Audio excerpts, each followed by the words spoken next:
Bonjour, bienvenue dans cette vidéo d'électronique analogique. Aujourd'hui, c'est la dernière vidéo concernant l'ampli op. On va voir aujourd'hui la réponse en fréquence de l'ampli op. Pour ceci, on va prendre le schéma de l'ampli LM741 qui, on avait décrit déjà par le passé. On avait dit il y a trois étages. Il y a l'étage qui est là, qui est l'ampli différentiel avec la paire différentielle qui est ici. On a l'ampli de tension qui va se trouver dans cette zone-là. Et finalement, l'ampli de courant qui se trouve dans la portion qui est là. Donc, on a ces trois étages, ampli de courant, ampli de tension, ampli de courant. Donc, on va se trouver avec un gain numéro 1, un gain numéro 2 et un gain numéro 3. Autre chose, cet ampli, comme les deux autres, sont constitués d'éléments semi-conducteurs qui ont des limites au niveau fréquence. Donc, on va avoir une limitation des fréquences hautes. Donc, cet ampli-là va fonctionner comme un passe-bas, celui-là comme un passe-bas et celui-là comme un passe-bas. Donc, on peut schématiser ceci de la manière suivante.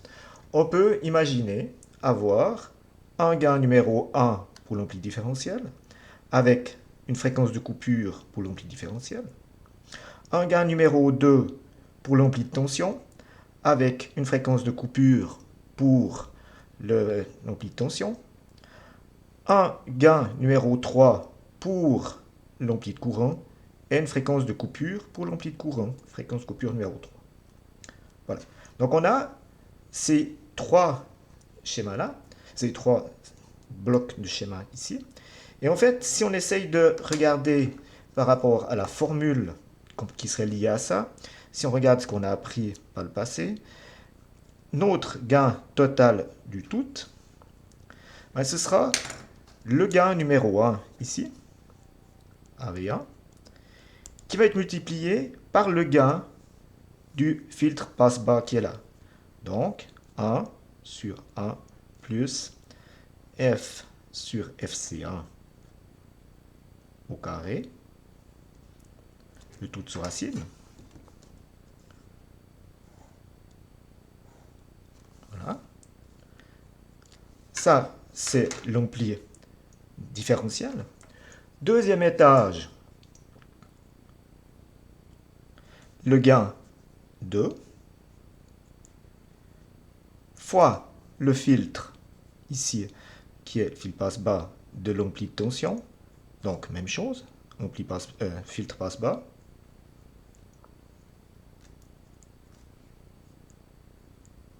Cette fois, ça serait FC2.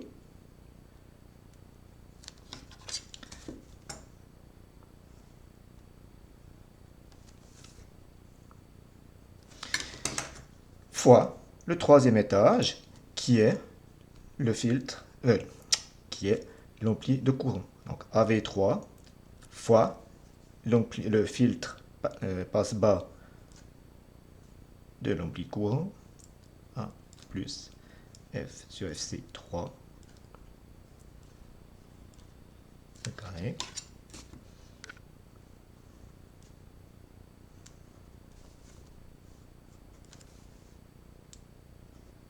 Et voilà. On aurait ceci au niveau de la formule. Maintenant, ça c'est au niveau de la formule, c'est des maths. Mais qu'est-ce que ça représente en fait au niveau du fonctionnement de l'ampli op? Donc au niveau du fonctionnement de l'ampli op, ça veut dire la chose suivante, ça veut dire que l'étage 1, il a un gain numéro 1, il a une fréquence de coupure numéro 1. Donc, on va avoir le gain max jusqu'à la fréquence de coupure ici. Donc, on a le gain maximum du premier étage. Et ensuite, on va descendre à moins 20 dB par décade ici. Voilà. Le deuxième étage, l'ampli de tension, lui aura un gain qui, je vais le représenter ici, qui est là. Et en fait, il a une fréquence de coupure que je vais mettre là. Donc, jusqu'à cette fréquence de coupure qui est là, on a le gain max.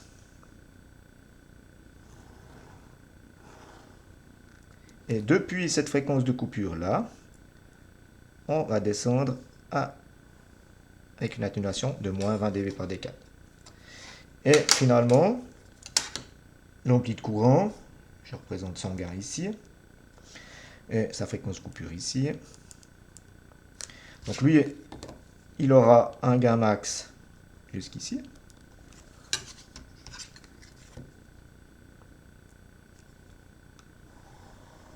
Voilà. Et ensuite, il descend à moins 20 dB par décade.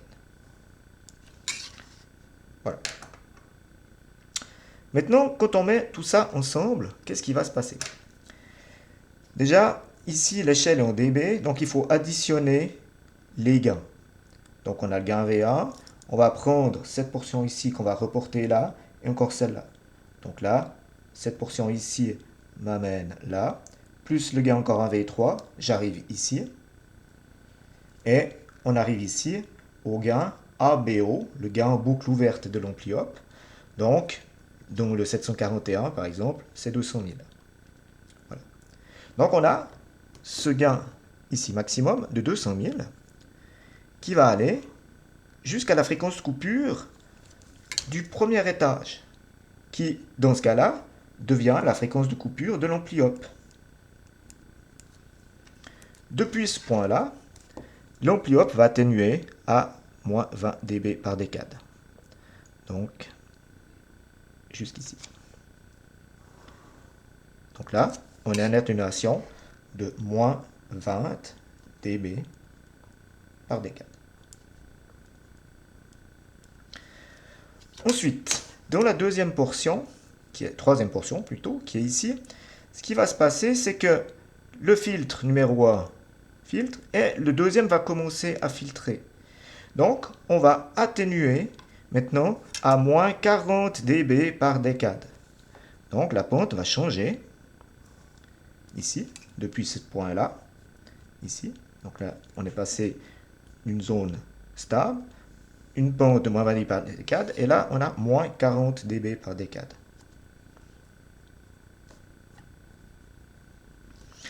Et finalement, depuis ce point-là, le troisième filtre va entrer en ligne de compte, et on va descendre à moins 60 dB par décade.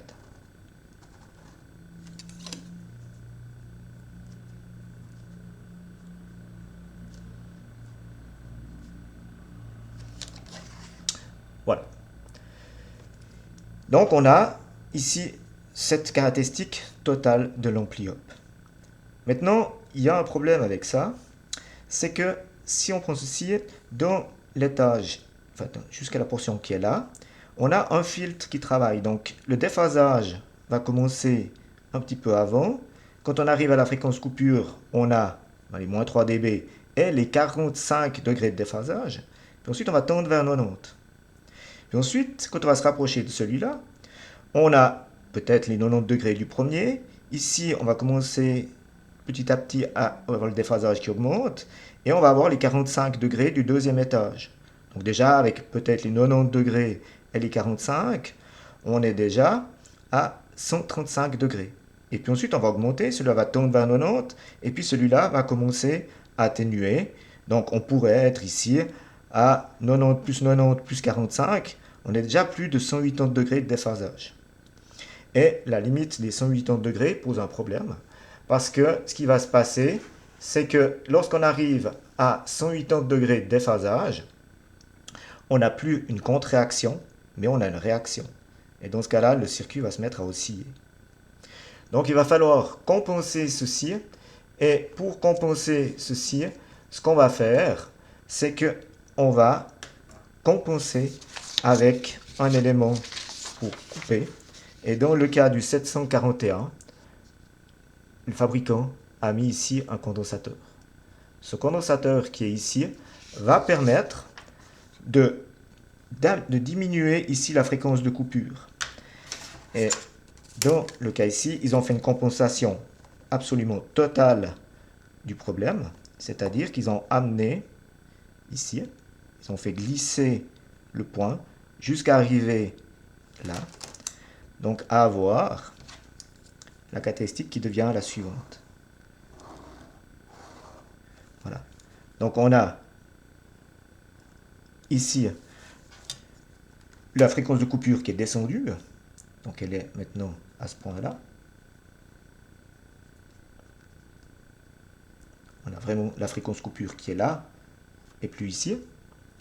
Et puis, ce qui se passe, c'est qu'on n'a que la zone moins 20 dB par décade.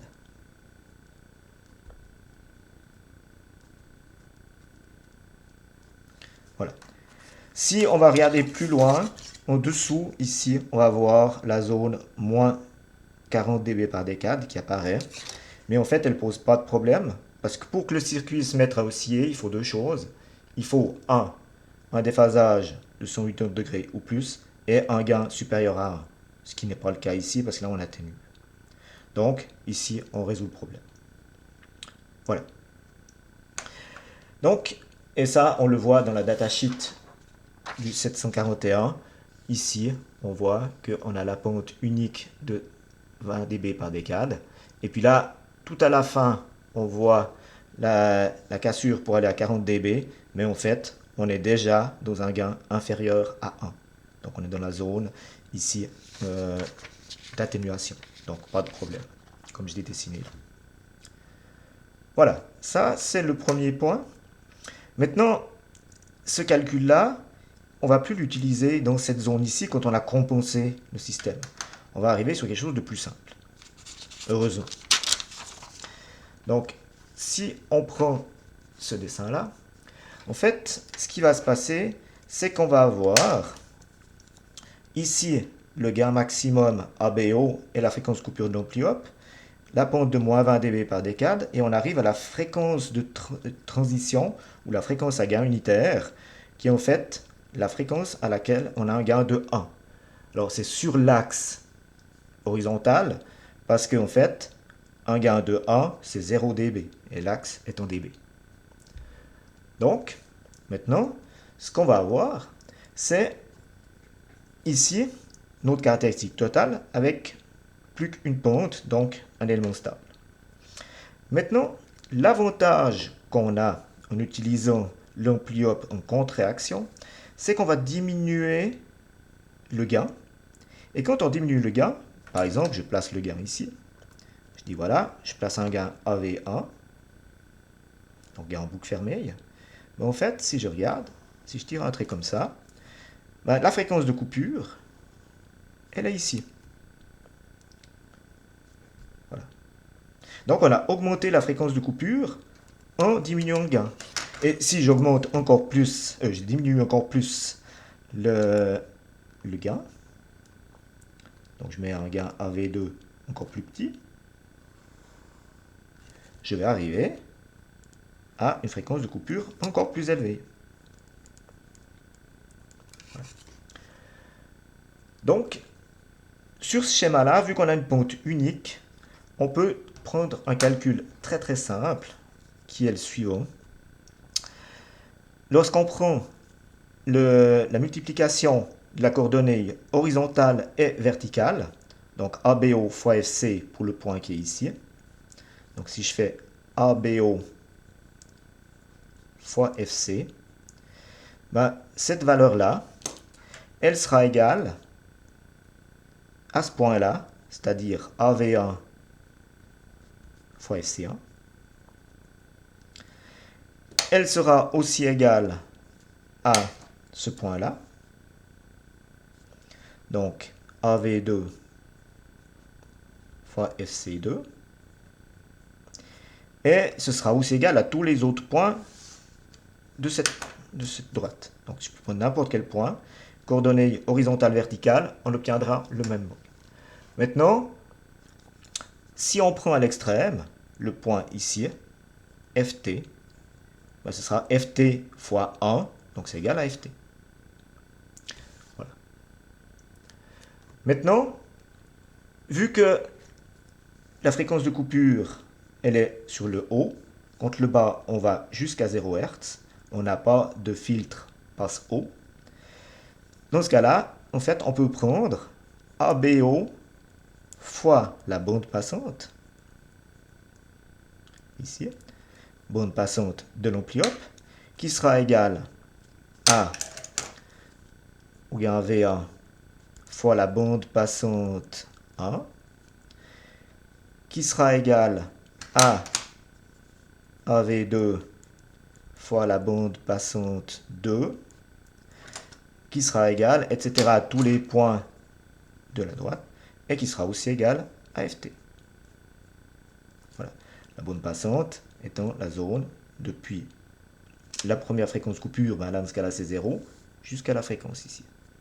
Donc, on voit ici ce symptôme. Voilà, pour ceci. Donc ça, on va beaucoup travailler avec ces formules-là, et non pas avec les formules compliquées qu'il y a ici. Donc ça, on va les mettre un peu de côté. Voilà. Point supplémentaire que je voudrais rappeler, ou vous informer plutôt, si vous devez calculer la fréquence de coupure ou la fréquence maximum pour un signal sinus, il y a une formule, vu qu'on utilise souvent ce cas-là. Donc dans le cas sinus, la fréquence maximum, elle dépend du slew rate qu'on avait défini ensemble. Donc elle est égale au slew rate divisé par 2 fois pi fois u crête. Voilà. Donc ça, attention, c'est que pour le cas d'un signal sinus. Donc vous pouvez appliquer ça chaque fois que vous aurez un cas d'un signal sinus. Si vous voulez calculer sa fréquence maximum, fréquence max, on va appeler.